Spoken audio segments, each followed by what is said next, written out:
Bible గ్రంథంలో యోబు భక్తుని జీవితము మనందరికీ సుపరిచితమే. యోబు భక్తుని యొక్క చరిత్రను మనం చదువుతూ ఉంటాం. బైబిల్ గ్రంథంలో మొదటి 5 గ్రంథాలతో పాటు యోబు గ్రంథం కూడా మొట్టమొదటిగా వ్రాయబడిన గ్రంథాలలో యోబు గ్రంథం కూడా ఒకటి అని చరిత్రకారులు చెప్తూ ఉంటారు. బట్ బైబిల్ కంపైలేషన్లో ఈ యోబు గ్రంథము కొన్ని గ్రంథాల తర్వాత మనం గమనిస్తాం. కానీ యోబు గ్రంథాన్ని కూడా మోషే భక్తుడే రాశారు అని చరిత్రకారులు చెప్తూ ఉంటారు. సో యోబు భక్తుని గురించిన ఒక ప్రత్యేకత ఏంటంటే, యోబుని గురించి దేవుడు సాక్ష్యం ఇచ్చాడు.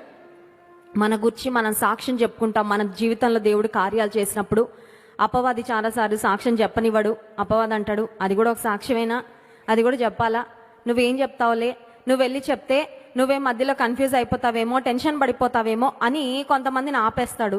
మరి కొంతమందితో అపవాది అంటాడు, ఇది అందరికీ జరుగుతూనే ఉంటుంది, నీకే జరిగిందా ఏంటి, ఇదేమన్నా పెద్ద వింత లేదంటే పెద్ద ఆశీర్వాదమా, ఇది కూడా చెప్పాలా అని కొన్నిసార్లు నిరుత్సాహపరుస్తాడు, కృంగదీస్తాడు.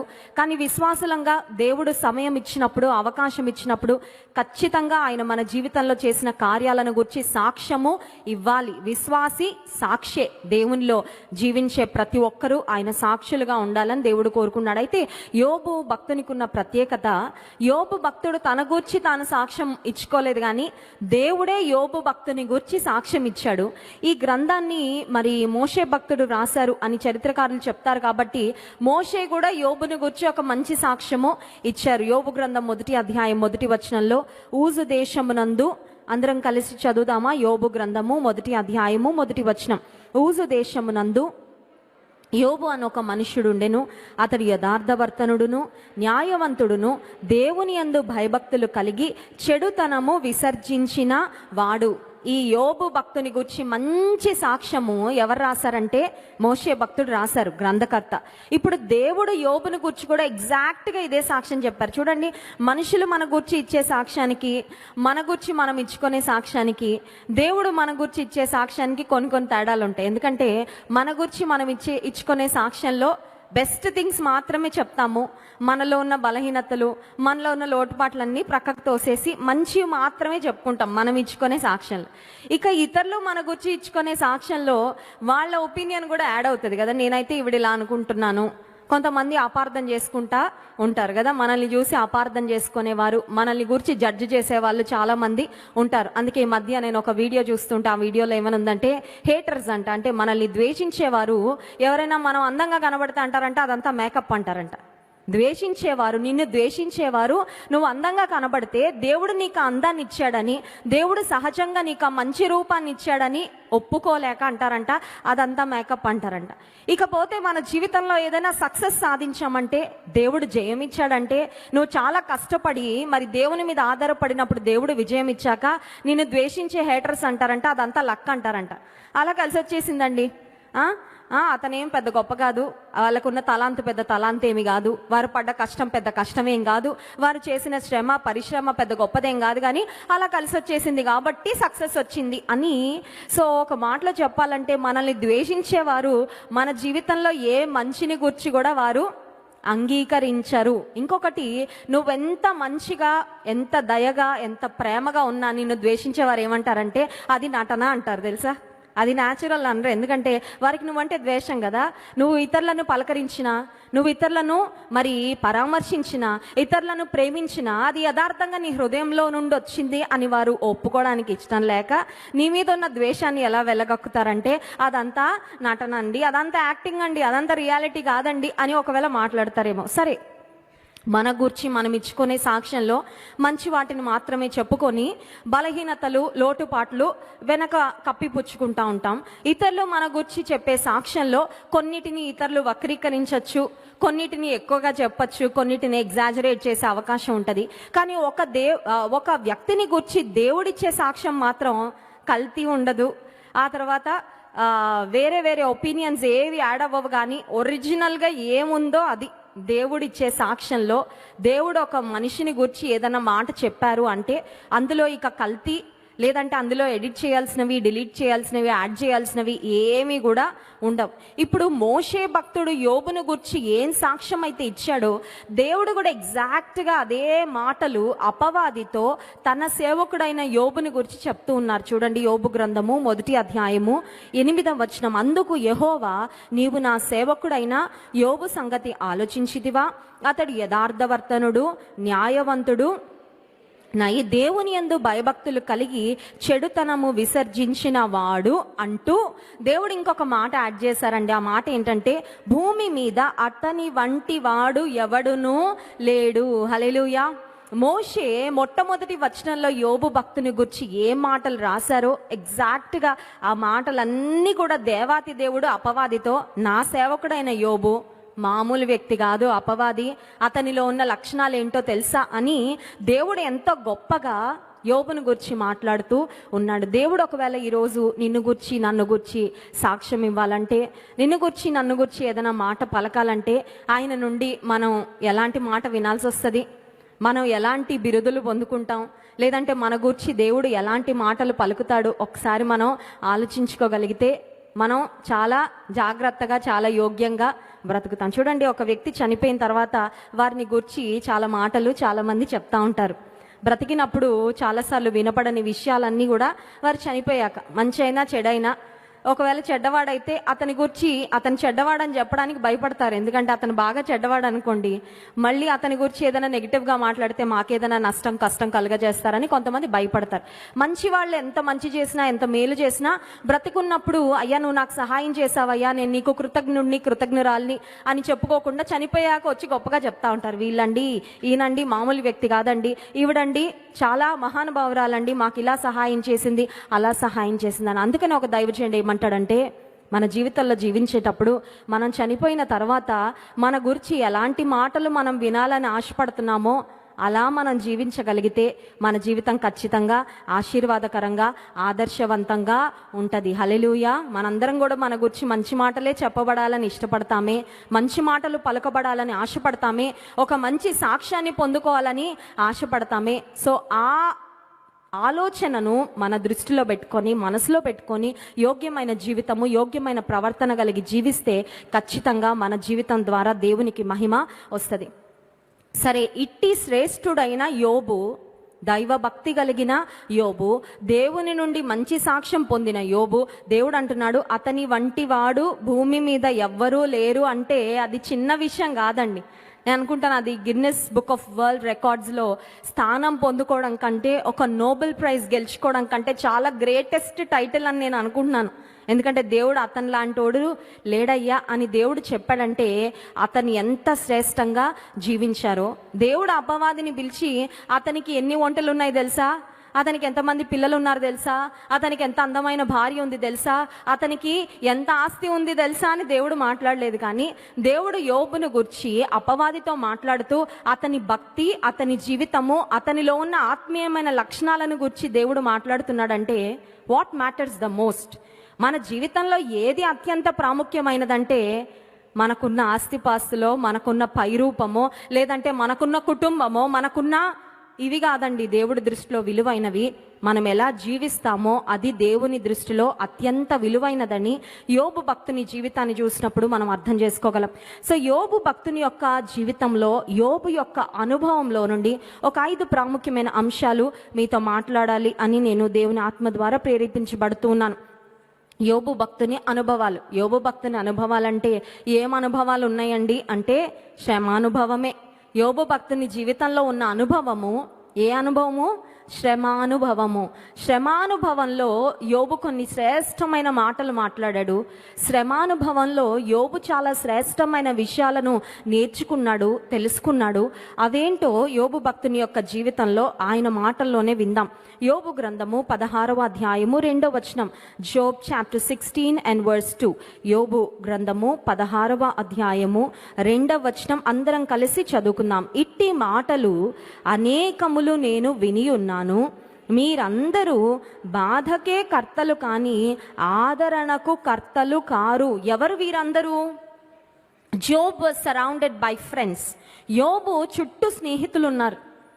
చాలా మంచి స్నేహితులు ఉంటే చాలా మంచి విషయం అండి. జీవితంలో స్నేహితులను కలిగి ఉండడం మంచి విషయమే.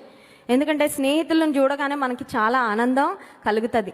స్నేహితులతో హృదయాన్ని విప్పి అమ్మ నాన్నతో కూడా కొన్నిసార్లు చెప్పుకోలేని మాటలు మన స్నేహితులతో మనం చెప్పుకుంటా ఉంటాం. స్నేహితులను చూడగానే ఏదో హృదయం తేలిక అయిపోతా ఉంటుంది. స్నేహితులను చూడగానే నా కోసం ఒకరు ఉన్నారు అనే ఒక ఆనందం, ఒక భరోసా ఖచ్చితంగా కలుగుతుంది. ఇప్పుడు యోబు శ్రమలో ఉండగా బిడ్డలను కోల్పోయి, ఆస్తిపాస్తులను కోల్పోయి, తనకున్న సంపదను కోల్పోయి, ఆరోగ్యాన్ని కోల్పోయి, ఒక మాటలో చెప్పాలంటే వట్టి చేతులతో మిగిలిపోయిన ఆ సందర్భంలో యోబు చూస్తూ ఉన్నాడు, నా స్నేహితులు వస్తే బాగుండు అనుకుంటూ ఉండగానే స్నేహితులు వచ్చేశారు. అబ్బా, నా స్నేహితులు వచ్చారు, నేను ఏ మాటలు వినాలనుకుంటున్నానో అవి మాట్లాడతారు అని ఎదురు చూస్తూ ఉండుంటాడు. స్నేహితులు అంటే ఎవరండి? మన హృదయాన్ని అర్థం చేసుకునేవారు స్నేహితులు. మన గుండెలో ఉన్న భారాన్ని వారికి చెప్పుకుంటే తేలిక చేసేవారు స్నేహితులు. స్నేహితులు అంటే ఎవరంటే మనకి గాయం తగిలితే దానికి ఆయింట్మెంట్ రాసేవారు స్నేహితులు, అంతే కదండి. సో ఇప్పుడు యోబు తన స్నేహితులు రావాలని ఆశపడ్డాడు, అనుకున్నట్లుగానే వచ్చారు. యోబు స్నేహితులు ఎవరంటే ఎలీఫజు, బిల్దదు, జోఫర్, ముగ్గురు స్నేహితులు ఉన్నారు యోబుకు. ఈ ముగ్గురు స్నేహితులు వచ్చిన తర్వాత ఒకరి తర్వాత ఒకరు మాట్లాడడం మొదలుపెట్టారు. యోబు వారి మాటలను జాగ్రత్తగా పరిశీలిస్తూ, యోబు తన స్నేహితుల యొక్క మాటలను జాగ్రత్తగా గమనిస్తూ యోబు అనుకుంటున్నాడు, వీరి మాటల ద్వారా నాకు ఆదరణ కలుగుతుంది, నా స్నేహితుల మాటల ద్వారా నాకు ఊరట కలుగుతుంది, నా హృదయానికి అయిన గాయము, నేను ఏ లాస్ అయితే ఎక్స్పీరియన్స్ చేస్తున్నానో, నా పిల్లలను కోల్పోయి, నా ఆస్తిపాస్తులను కోల్పోయి, ఆరోగ్యాన్ని కోల్పోయి ఏ నష్టంలో నేను ఉన్నానో ఆ నష్టానికి సరిపడా ఒక గొప్ప ఆదరణ నా స్నేహితుల ద్వారా నాకు కలుగుతుంది అని యోబు ఎదురు చూస్తున్న తరుణంలో యోబు స్నేహితుల యొక్క మాటలు యోబును మరింతగా బాధించాయి, కానీ యోబు హృదయాన్ని ఏమాత్రం కూడా తేలిక చేయలేకపోయాయి. అందుకనే యోబు అంటున్నాడు, అయ్యా మీరందరూ బాధకే కర్తలు కానీ ఆదరణకు కర్తలు కారు. ఇంకొక మాట కూడా అంటున్నాడు యోబు గ్రంథం 17వ అధ్యాయం 2వ వచనం, ఎగతాళి చేయువారు నా యొద్ద చేరి ఉన్నారు, వారు పుట్టించు వివాదములు నా కన్నులకు ఎదురుగా. యోబు ఎదురుగా కూర్చొని పుండు మీద కారం జల్లినట్లుగా తన స్నేహితుల యొక్క మాటలు తనకి ఇంకా వేదన కలుగజేస్తూ ఉన్నాయి, ఇంకా బాధ కలుగజేస్తూ ఉన్నాయి. తన స్నేహితులు పలుకుతున్న మాటలు యోబుకి ఎలా ఉన్నాయంటే ఆ పెయిన్లో, సఫరింగ్లో ఉన్న యోబుని ఎగతాళి చేస్తున్నట్లుగా ఆ మాటలు ఉన్నాయి.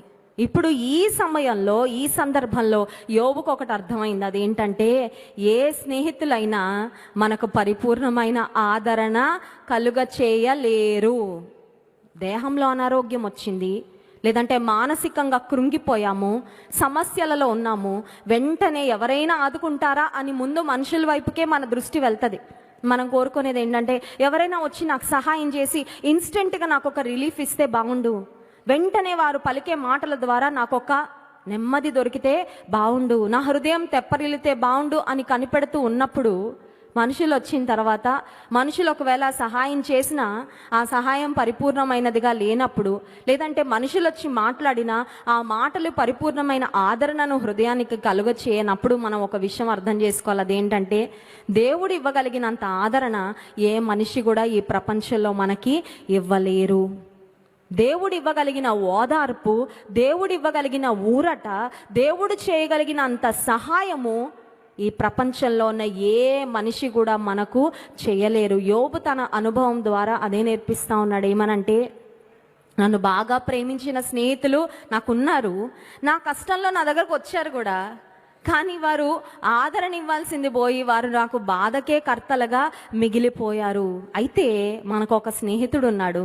ఆ స్నేహితుడు ఎవరంటే 46వ కీర్తన 1వ వచనం చూడండి. 46వ కీర్తన 1వ వచనం, దేవుడు మనకు ఆశ్రయమును దుర్గమునై ఉన్నాడు, ఆపత్కాలములో ఆయన నమ్ముకొనదగిన సహాయకుడు. హల్లెలూయా. నీకు ఆపదలో ఫస్ట్ గుర్తు రావాల్సింది ఎవరంటే దేవుడే. Because he is always present.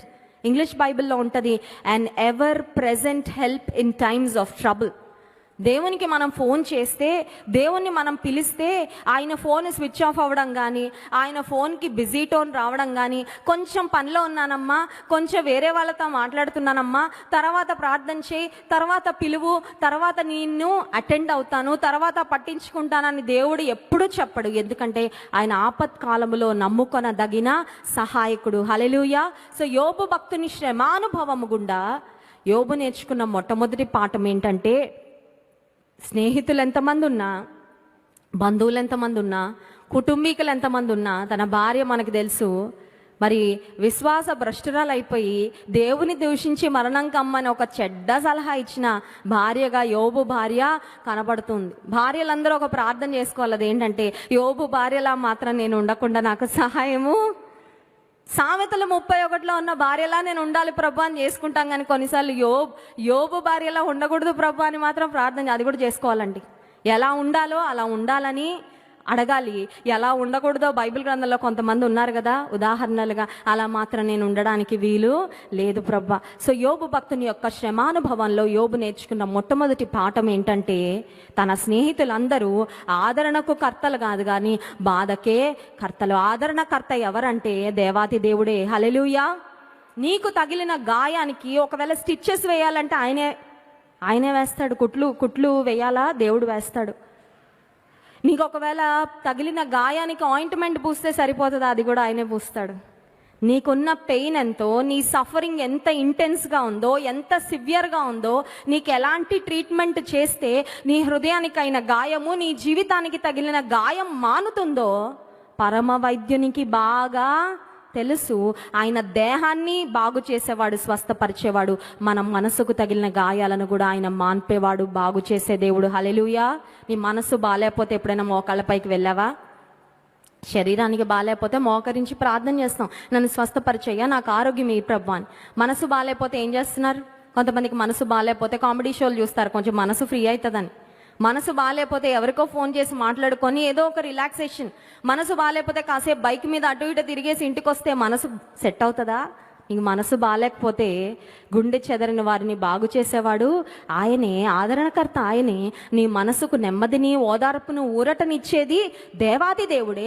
యేసయ్య పాదాల చెంతకు నువ్వు రాగలిగితే ఆయన నమ్ముకొనదగిన సహాయకుడు. రెండవది, యోబు యొక్క శ్రమానుభవంలో యోబు పలుకుతున్న ముత్యాల కంటే అమూల్యమైన మాటలు చూడండి. యోబు గ్రంథము 28వ అధ్యాయము 12వ వచనం.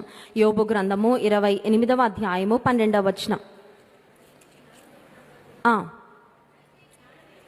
అయితే జ్ఞానము ఎక్కడ దొరుకును? వివేచన దొరుకు స్థలము ఎక్కడ ఉన్నది? What an important question. జ్ఞానం ఎక్కడ దొరుకుతుంది? వివేచన ఎక్కడ దొరుకుతుంది? యోబు భక్తుడు జ్ఞానము, వివేచన అత్యంత విలువైనవని యోబుకు తెలుసు. ఎందుకంటే యోబు దగ్గర అత్యంత విలువైనవన్నీ ఉన్నాయి. He was a very rich man. అతను చాలా ధనవంతుడు, చాలా ఉన్నత స్థితిలో ఉన్నవాడు.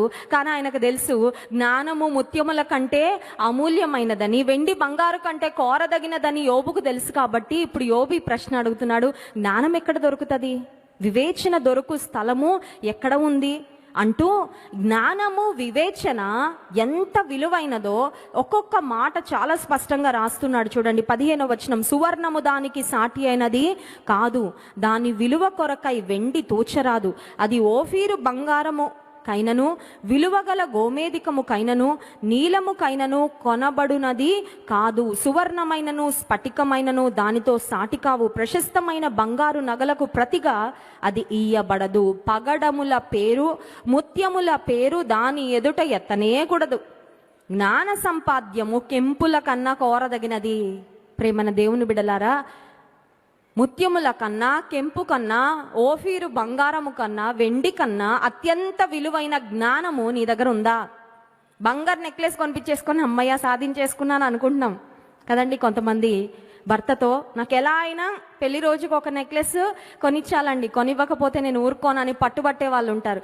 బంగారం సంపాదించడానికి, బంగారాన్ని కొనుక్కోవడానికి, లేదంటే ఒక స్థలాన్ని, ఒక పొలాన్ని కొనుక్కోవడానికి చాలా ప్రయాసపడి చాలా విలువైనది ఇప్పుడు నా దగ్గర ఉంది అని ఒక ఆత్మ సంతృప్తి పొందుతారేమో. కానీ ఇక్కడ యోబు అంటున్నాడు, వెండికి బంగారానికి పోల్చడానికి కూడా వీల్లేదు, ఎందుకంటే జ్ఞానం అంతకన్నా శ్రేష్టమైనది. ఇప్పుడు ఈ జ్ఞానము ఎక్కడ దొరుకుతుంది? ఈ జ్ఞానం ఏంటి అని ఆలోచన చేస్తే 28వ వచనం చూడండి. మరియు యెహోవా యందలి భయభక్తులే జ్ఞానమనియు దుష్టత్వము విడుచుటయే వివేకమనియు ఆయన నరులకు సెలవిచ్చెను. హల్లెలూయా. ఉదయకాల సమయంలో మనం గుర్తించాలి, యెహోవా యందు భయభక్తులే జ్ఞానం. జ్ఞానం కావాలా? యెహోవా యందు భయభక్తులు కలిగి ఉండుటే జ్ఞానము. Do you fear the lord? ఆయనంటే భయం ఉందా? దేవుడు చూస్తున్నాడనే ఆలోచన ఉందా? ఎక్కడ ఉన్నా, ఏ స్థలంలో ఉన్నా, ఏ పని చేస్తున్నా దేవుడు చూస్తున్నాడనే భయం. ఈ భయం లేకే మనుషులు ఎంత చెడిపోతున్నారో, ఎంత దారి తప్పిపోతున్నారో. ప్రపంచంలో నానాటికి చెడుగు ఎంత పెరిగిపోతుందంటే అనిపిస్తుంది, ఇలాంటి భూమి మీద బ్రతుకుతున్నామా? ఇలాంటి ప్రపంచంలో బ్రతుకుతున్నామా? ఎంత పాపం పండిపోతుందా రోజు రోజుకి. ప్రపంచంలో జరుగుతున్న అన్యాయాన్ని, దుష్టత్వాన్ని చూస్తూ ఉన్నప్పుడు మనుషులుగా మనమే తట్టుకోలేకపోతుంటే దేవాదేవుడు ఎలా తట్టుకుంటున్నాడా అనిపిస్తుంది. అయితే దేవుని యందు భయభక్తులు కలిగి ఉండుటే జ్ఞానము, దుష్టత్వమును విడిచుటే వివేకము. దుష్టత్వాన్ని విడిచిపెట్టడం, hating what is evil and getting rid of what is evil. దుష్టత్వం, అపవాది, దుష్టుడు దుష్టమైన ఆలోచనలు కలగజేస్తూ ఉంటాడండి. దుష్టత్వం వైపుగా ప్రేరేపిస్తూ ఉంటాడు. కొన్నిసార్లు నువ్వు దేవుని బిడ్డవే, కానీ అపవాది అంటాడు ఒక దుష్టురాల్లా ప్రవర్తించు, ఒక దుష్టత్వపు ఆలోచన మనసులోకి తీసుకొస్తూ ఉంటాడు. కానీ దుష్టత్వాన్ని విడిచిపెట్టుటయే వివేకము అనే మాట. And Job is filled with true wisdom. యోబు నిజమైన జ్ఞానముతో, వివేకంతో నింపబడిన వాడు. ఎందుకంటే ఇందాక యోబును గురించి మనం విన్న సాక్ష్యంలో అతడు దేవుని యందు భయభక్తులు కలిగి చెడుతనమును విసర్జించిన వాడు. కాబట్టి యోబుకు జ్ఞానము ఉంది, వివేకం ఉంది. హల్లెలూయా. కాబట్టి యోబు ఆస్తిపరుడా? డెఫినెట్లీ ఆస్తిపరుడు. ఎలాంటి ఆస్తి? ఈ లోకంలో దొంగలు దోచుకొని వెళ్ళే ఆస్తి కాదు ఆయన దగ్గర ఉంది. దొంగలు దోచలేని ఆస్తి ఆయన దగ్గర ఉంది. హల్లెలూయా. మంచి సాక్ష్యాన్ని యోబు కలిగి ఉన్నాడు. దేవుని యందు భయభక్తులు కలిగి ఉన్నాడు. చెడుతనమును విసర్జించిన వ్యక్తిగా యోబు ఉన్నాడు. నిజమైన భక్తి ఏంటి అని ఆలోచన చేస్తే యాకోబు పత్రిక 1వ అధ్యాయం 27వ వచనంలో కూడా ఈ మాట మనం చూస్తాం. చూడండి, నూతన నిబంధన గ్రంథంలో యాకోబు భక్తుడు తిరిగి ఇదే మాట రాస్తాడు. యాకోబు పత్రిక 1వ అధ్యాయం 27వ వచనం. తండ్రి అయిన దేవుని ఎదుట పవిత్రమును నిష్కళంకమునైన భక్తి ఏదనగా దిక్కులేని పిల్లలను, విధవరాండ్రను వారి ఇబ్బందిలో పరామర్శించుటయు, ఇహలోక మాలిన్యము తనకంటకుండా తన్ను తాను కాపాడుకొనుటకి. ఇహలోక మాలిన్యం అంటకుండా కాపాడుకోవడం. ఇహలోక మాలిన్యం అంతటా ఉంది. అంటిపోతుందండి. నాకంటే రోడ్డు మీద చాలా మురికి ఉంటుంది, రోడ్డు ప్రక్కన చాలా బురద కాలువలు ఉంటాయి. ఉన్నాయని మనం వెళ్ళి అన్నిటిని అంటించుకుంటున్నామండి. ఎంత జాగ్రత్తగా వస్తున్నాం. వర్షం పడుతూ ఉన్నప్పుడు మనం నడుస్తూ ఉన్నా రోడ్డు మీద, లేదంటే ఒక బైక్లో వెళ్తున్నా, ఆ బురద మన మీద రాకుండా, పడకుండా ఎంత జాగ్రత్తగా వాటిని అవాయిడ్ చేసుకుంటూ నడుస్తాం. మన వస్త్రానికి చిన్న మురికి కూడా అంటకుండా ఎంత కేర్ తీసుకుంటాం. ఇహలోక మాలిన్యము తనకు అంటకుండా తన్ను తాను కాపాడుకోవాలి. దేవుడున్నాడు మనల్ని పరిశుద్ధపరచడానికి, దేవుడున్నాడు మనల్ని కడగడానికి, సమస్త దుష్టత్వము నుండి, దుర్నీతి నుండి మనలను కడిగి పవిత్రపరచడానికి దేవాది దేవుడు ఉన్నాడు. కానీ ఇహలోక మాలిన్యం అంటకుండా కాపాడుకునే బాధ్యత ఎవరిది? మనం వెళ్ళి బురద కాలంలో పడితే బురద కాలం ఏమంటది? అంటిస్తాను రమ్మంటది. అంతే కదండి. బురద కాలం ఏమన్నా ఆపుతుందా మనల్ని? లోకంలో ఎంతో పాపం ఉంది, చాలా చెడుగుంది, చాలా దుష్టత్వం ఉంది. ఇహలోక మాలిన్యం అంటకుండా ఎవరిని వారు కాపాడుకోవాలి. అదే దేవుని ఎదుట నిజమైన భక్తి. And Job had it. యోబులో ఆ నిజమైన భక్తి ఉంది. కనుక యోబు నిజమైన జ్ఞానంతో నింపబడ్డాడు. నిజమైన జ్ఞానం అంటే చంద్రయాన్ లాగా చంద్రుడిపైకి రాకెట్లను పంపించే జ్ఞానము కాదు, లేదంటే సూర్యుని దగ్గరకు పంపించడానికి నెక్స్ట్ పరిశోధనలు, ఆ తర్వాత ఇవన్నీ చేస్తున్నారు, రీసెర్చ్ చేస్తున్నారు. ఈ లోక సంబంధమైన జ్ఞానము ఏదో డబ్బు సంపాదించడానికి, ఉద్యోగానికి ఉపయోగపడుతుంది. కానీ దైవికమైన జ్ఞానము, నిజమైన జ్ఞానము, దేవుని యందు భయభక్తులు కలిగి చెడుతనమును విసర్జించే జ్ఞానమును, వివేకమును యోబు తన జీవితంలో సంపాదించుకొని అదే యోబు తన జీవితంలో మాట్లాడుతున్నాడు. మూడవదిగా యోబు నిజమైన భక్తిని కూడా చేశాడండి. యోబు నటనా భక్తి చేయలేదు. యోబు వ్యర్థమైన భక్తిని చేయలేదు. భక్తి చేస్తున్నాను అనుకుంటూ దేవుడు నచ్చని భక్తి కూడా చేయలేదు. ఈ రోజుల్లో చాలా మంది భక్తి చేసేస్తున్నాం అనుకుంటున్నారు, కానీ అది నిజంగా దేవుడు మెచ్చే భక్తి, నచ్చే భక్తి ఏటో ప్రయాస పడిపోతారు, ఏంటో కష్టపడిపోతారు. And they think that whatever they are doing is pleasing the Lord. నేను ఇంత చేస్తున్నాను, ఇదంతా దేవునికి చాలా, హృదయం దేవునికి ఇవ్వకుండా తలనీలాలు దేవునికి ఇస్తే దేవుడు ఏమంటాడు? నాకు అక్కర్లేదు, యూస్లెస్, నాకు అవి వేస్ట్, పడేయండి, డస్ట్బిన్లో పడేయండి అంటాడు దేవుడు. అంతే కదండి. కొంతమంది తలనీలాలు ఇచ్చేసి, నిలువు దోపిడీ ఇచ్చేసి, బయటకు వెళ్ళి దుష్టత్వంతో దుర్మార్గంతో ఇతరుల దగ్గర దోచుకొని సంపాదించుకొని, ఇదిగో ప్రభా దేవుడా నిలువ దోపిడీ ఇస్తున్నానంటే దేవుడు మెచ్చుతాడా? మెచ్చడు. యోబు నిజమైన భక్తిని కూడా చేశాడు. చూడండి, యోబు గ్రంథం 31వ అధ్యాయము 22వ వచనం. యోబు గ్రంథము 31వ అధ్యాయము 22వ వచనం. నేను అలాగు చేయలేదు, నా బాల్యము మొదలుకొని దిక్కులేని వాడు తండ్రి భావముతో నన్ను భావించి నా యొద్ద పెరిగెను. నా తల్లి గర్భమందు పుట్టిన నాట నుండి దిక్కులేని వానికి నేను మార్గదర్శిని అయితిని. What a blessed life. యోబు చాలా దీవించబడ్డాడు, కానీ ఆ దీవెనను యోబు దిక్కులేని వారితో, అనాథలతో పంచుకునే వ్యక్తిగా. ఈ రోజుల్లో కొన్నిసార్లు పరిస్థితులు చూస్తే ఏమనిపిస్తుంది అంటే, ఏమీ లేని స్థితిలో మనకి దేవునికి ఇవ్వాలి అని ఉన్న ఆశ కొన్నిసార్లు డబ్బు పెరిగే కొద్దీ ఉండట్లేదు. అవునా కదండి? చిన్న ఉద్యోగం ఉన్నప్పుడు, చిన్న స్థానంలో ఉన్నప్పుడు, చిన్న పొజిషన్లో ఉన్నప్పుడు, 4 అంకెల జీతం వచ్చినప్పుడు నమ్మకంగా దశం భాగం ఇస్తాం. 5 డిజిట్స్ 6 డిజిట్స్ అవగానే శాలరీ, అమ్మో అంత ఇవ్వాలా దేవుడికి, మరి నీకు అంత ఇస్తున్నాడుగా దేవుడు అనిపిస్తుంది. కొన్నిసార్లు పరిచర్యలో ఒక మెడికల్ రీహాబిలిటేషన్ సెంటర్ అవనియండి, ఇక్కడ మందిరానికి స్థలం తీసుకుంటున్నప్పుడు అవనియండి, దేవుని సన్నిధానానికి వచ్చి తమ అర్పణలు ఇచ్చిన వారు కొంతమంది ఎవరంటే, వారికి కూడా తినడానికి లేనివారండి కొంతమంది. ఇదిగోండి దైవజనుడ, నేను దాచిపెట్టి నాకున్న దానిలో ఒక విలువైనది దేవుని కొరకు ఇచ్చానని తెచ్చిచ్చిన వారు ఉన్నారు. కొంతమందికి చాలా ఉంది కానీ పిడికిలి బిగబట్టేసి మా కొరకే, మా పిల్లల కొరకే అని దాచుకొని దేవుని రాజ్యం కొరకు గుప్పిలి తెరవలేని స్థితిలో చాలామంది ఉండిపోయారు. కానీ యోబుకున్న గొప్పతనం ఏంటంటే, యోబులో ఉన్న దాతృత్వం ఏంటంటే, దేవుడు ఆయన ఎంత ఆశీర్వదించాడో, హీ షేర్డ్ దట్ బ్లెస్సింగ్. ఆ ఆశీర్వాదాన్నట దిక్కులేని వారితో. అంత మాత్రమే కాదు, ఆ మాట చూడండి, 16వ వచనం. బీదలు ఇచ్చేయించిన దానిని నేను బిగపట్టిన ఎడల, విధవరాండ్ర కన్నులు క్షీణింపచేసిన ఎడల, తల్లిదండ్రులు లేని వారిని నా అన్నముతో కొంచెమైనను తిననీయక నేను ఒంటరిగా భోజనం చేసిన ఎడల అని ఆ మాటలన్నీ చెప్పుకుంటూ 21వ వచనం ఆఖరు భాగానికి వచ్చేసరికి 22వ వచనంలో నేను అలాగూ చేయలేదు అంటాడు. అంటే అర్థం ఏంటంటే, దిక్కులేని వారిని పోషించాడు, విధవరాండ్రను పోషించాడు, తల్లిదండ్రులు లేని వారికి ఆదరణగా, ఒక అండగా యోబు తన జీవితంలో నిలబడ్డాడు. దేవుడు తనకిచ్చిన ఆశీర్వాదాన్ని తన కొరకు మాత్రమే ఉంచుకోలేదండి. దేవుడు మనల్ని ఎందుకు దీవిస్తాడంటే, మన స్థితిగతులు బాగా పెరిగి మనం కేవలం సుభిక్షంగా, సంతోషంగా, ఆనందంగా, సంతృప్తిగా జీవిస్తామని కాదు, మన ఆశీర్వాదంలో ఇతరులకు మనం పాలు పంపులు ఇస్తామని.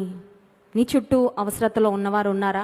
నీకున్నదంతా ఇచ్చేయమని కాదు, నీకున్న ఆశీర్వాదంలో కొంత అయినా మరి లేని స్థితిలో ఉన్న వారితో నువ్వు పంచుకోగలిగితే అది నీకు దీవెన, ఆశీర్వాదం. చాలామంది మన దగ్గర ఉన్న వెస్లీ బాయ్స్ తో మరి వారి కుటుంబంలో ఏదైనా పెళ్లి రోజు జరిగినప్పుడు, లేదంటే బర్త్డే జరిగినప్పుడు వారు ఫోన్ చేస్తారు, మాకు ఫోన్ చేసి, మా బర్త్డే ఇక్కడ జరుపుకోవాలనుకుంటున్నామండి, ఆ రోజు ఇక్కడ ఉన్న పిల్లలకు మేము ఒక మంచి భోజనం పెట్టాలని అనుకుంటున్నాం, మంచి బిర్యానీ చేయించండి, లేదంటే మంచి ఆహారము వండించండి, ఆ పిల్లలను మేము పోషించాలనుకుంటున్నాం, మా జీవితంలో దేవుడిచ్చిన ఈ ఆశీర్వాదాన్ని ఇక్కడున్న బిడ్డలతో మేము పంచుకోవాలని ఆశపడింది. యోబు అటువంటి భక్తిని కలిగి ఉన్నాడు. యాకోబు పత్రిక 1వ అధ్యాయము 27వ వచనంలో ఈ మాట ఉంది చూడండి.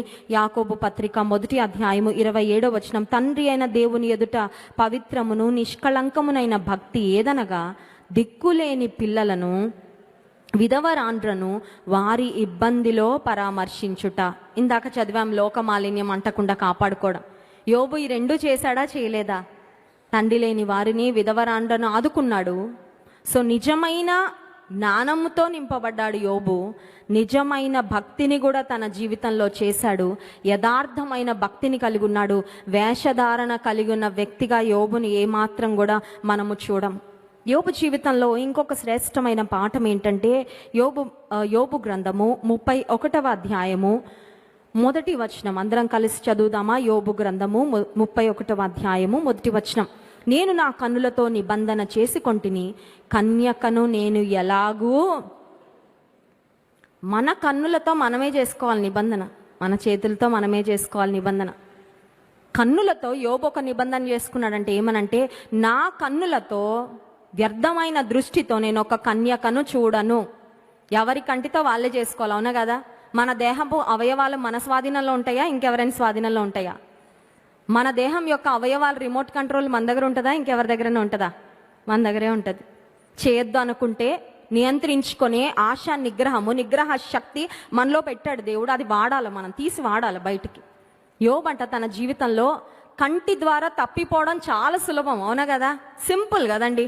కంటి ద్వారా ఎక్కడికి వెళ్ళక్కర్లా. కాళ్ళతో తప్పు చేయాలన్నా, చేతులతో తప్పు చేయాలన్నా కొంచెం ఎఫర్ట్, కొంచెం ఎనర్జీ ఏమైనా పెట్టాలేమో. కానీ ఇలా తిప్పడానికి ఏమైనా అవసరం అండి? You don't have to put any efforts to commit a sin and a mistake with your eyes. నీ కంటితో పాపం చేయడానికి ఏమీ, ఎక్కడ కూర్చున్నావు అక్కడ ఫోన్ ఇలా అంటూ అలా చూసుకుంటూ వెళ్ళిపోవచ్చు. వ్యర్థమైన దృశ్యాలు నీ కంటి ఎదుటకి ఎవరైనా వస్తే వారిని వ్యర్థమైన దృష్టితో చూడడం చాలా చాలా సులువైన విషయం. కానీ యోబు తన కన్నులతో ఒక నిబంధన చేసుకున్నాడంట. నేను కన్యకను ఎలాగూ తన నోటితో కూడా నిబంధన చేసుకున్నాడు. ఇదే అధ్యాయంలో మనం చూస్తాం. మన చూపుల విషయంలో, మన మాటల విషయంలో తప్పిపోవడం చాలా సులభం, అవునా కదా? చూపుల విషయంలో, మాటల విషయంలో తప్పిపోవడం చాలా సులభం. ఈ రెండు విషయాలలో యోబు ఒక నిర్ణయాన్ని తీసుకున్నాడు. 30వ వచనం చూడండి. నేను అలాగూ చేయలేదు, అతని ప్రాణము నేను శపించలేదు, పాపము చేయుటకు నా నోటికి నేను చోటియనే లేదు. హల్లెలూయా. ఇది మన జీవితంలో కూడా ఒక తీర్మానం తీసుకోగలిగితే నిజంగా దీవించబడిన వారం అవుతామండి.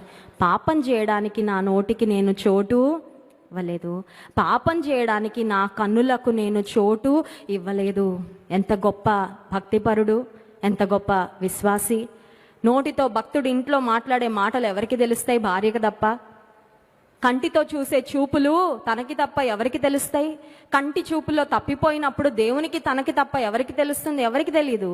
కానీ ఎంత యథార్థమైన భక్తి చేశాడంటే, దేవుని ఎదుట ఎంత యోగ్యమైన జీవితాన్ని జీవించాడంటే, నా కంటితో నేను పాపము చేయను, నా నోటితో నేను పాపం చేయడానికి అవకాశము ఇవ్వను. యాకోబు పత్రిక 1వ అధ్యాయం 26వ వచనంలో ఇదే మాటను యాకోబు భక్తుడు కూడా రాస్తాడు. చూడండి, యాకోబు పత్రిక 1వ అధ్యాయము 26వ వచనం.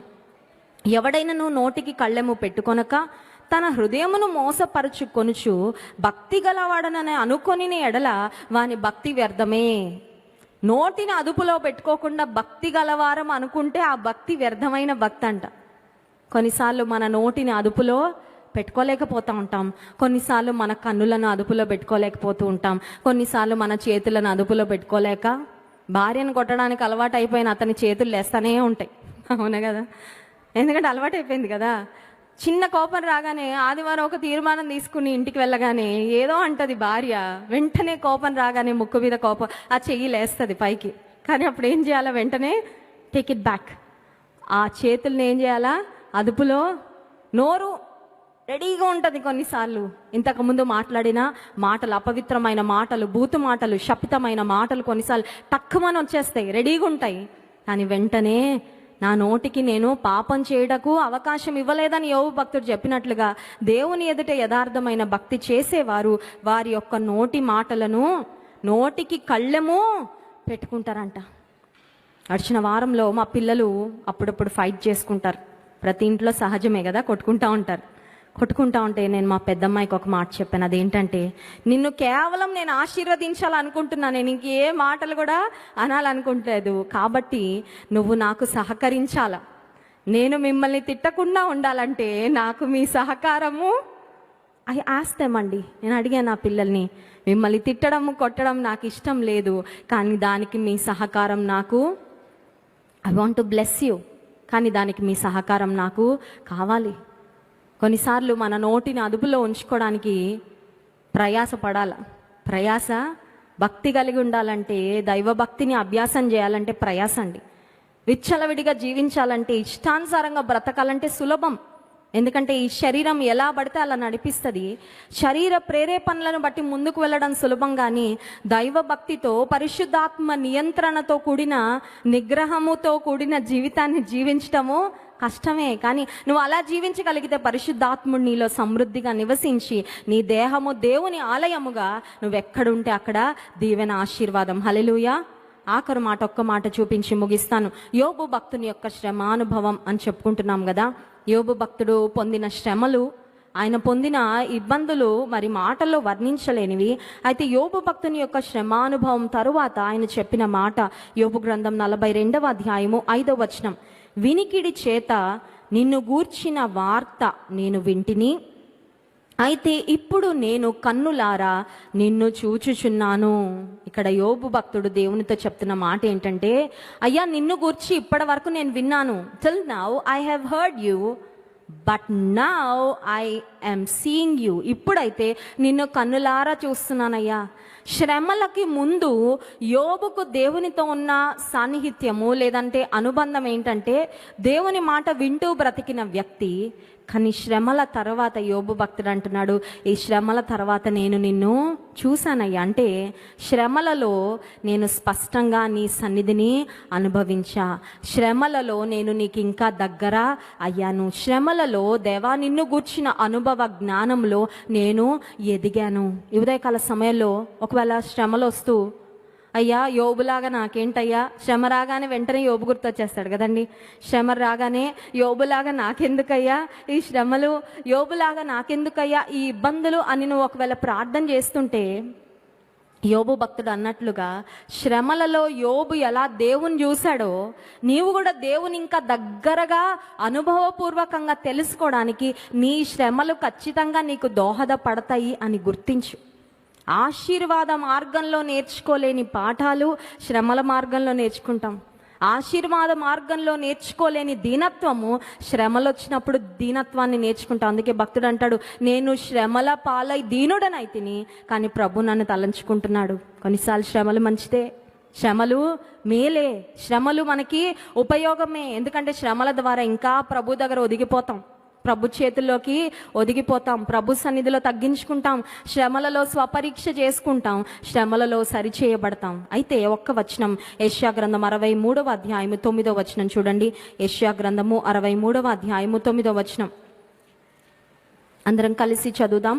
యెషయా గ్రంథం 63:9, వారి యావత్ బాధలో ఆయన బాధ నొందెను, ఆయన సన్నిధి దూత వారిని రక్షించెను. వారి యావత్ బాధలో ఆయన బాధను, నీ బాధలో ప్రభు కూడా నీతో పాటు బాధ నొందుతాడు.